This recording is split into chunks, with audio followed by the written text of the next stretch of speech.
What's up, guys? I hope you had a very happy Christmas, a very Merry Christmas. I hope you all stayed safe, and so did I. And I like to have a yearly tradition where I go to the movies Christmas night, go see a film, and yeah, we talk about it the next day. I know a couple years ago it was Into the Woods. A while back it was Les Miserables. This year, I went to see Licorice Pizza, the new Paul Thomas Anderson film. And look, right off the top of this, I'll say I don't necessarily love Paul Thomas Anderson as a director. He's not one of my favorite directors. I think he's very eccentric with his films, and he has a very interesting taste and a way of writing screenplays. It's not very conventional. It's different, and that could work for a lot of people, and it could not work for a lot of people. And for me, it doesn't really work most of the time. Like Inherent Vice, didn't care for that movie. There Will Be Blood is a masterpiece, though. Like that film is actually, it moves like a movie moves. It's not like all this random nonsense happening. And Phantom Thread as well. I did enjoy that as well. So going into this, look, the trailer, I should say, looked pretty good. It looked like okay, so he's making a romance film. They've said this is the most endearing film of his yet, and look, after leaving the theater, I could say I was extremely disappointed by this movie. This follows in the same line as Inherent Vice. It falls in the same line as that film when you watch it, and it's just a bunch of nonsense happening that is so unconsequential. Nothing in this movie has any merit. There's no consequence. There's no reward. It's just like things just sort of happen. Characters, we have Sean Penn, Bradley Cooper, Benny Safdie, all these characters just sort of popping into the film and leaving the film and popping into the film and leaving the film. And they all have their little thing to do, and it just doesn't work. And in the end of the day, you come back and you have these two lead characters, Alana Haim and this lead character, Georgie, or whatever the hell the guy's name was. He was a very unlikable character. Gary's the lead character of the film, and to me, I just did not like his characters, especially towards the end of the film. Like there's the scene when the two are fighting, and she's like, "It's not all about you," and he just looks at her dead in the face, serious as can be, and he goes, "Yes, it is. Yes, it is." And I can't get behind a character like that. Is he a little likable at times? Maybe.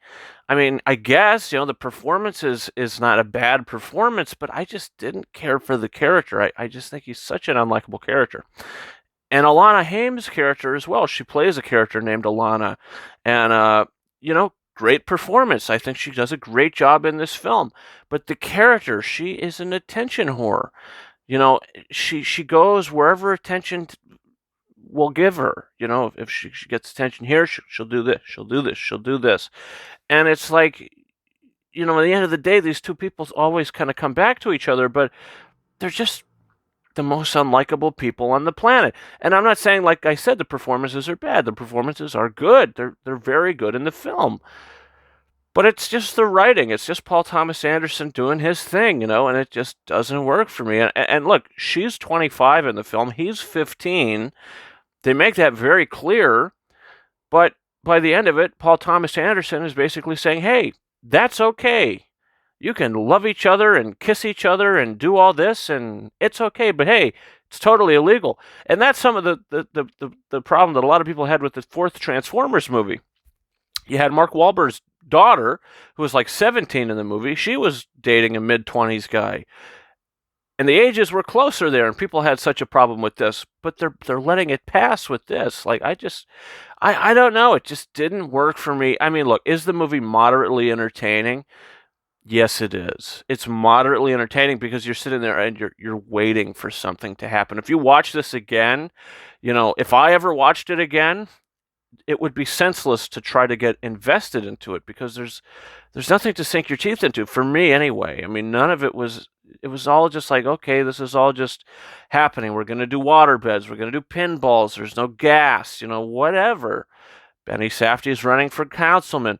It's just like all this stuff is happening, and then none of it pays off. It's just all like little skits that never go anywhere.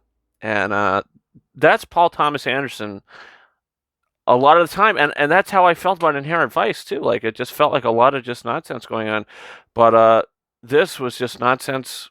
And you know, he's trying to do romance, and it just didn't work. That's about it for me. I'm going to give the movie 2 out of 5 stars. Like I said, the performances are great.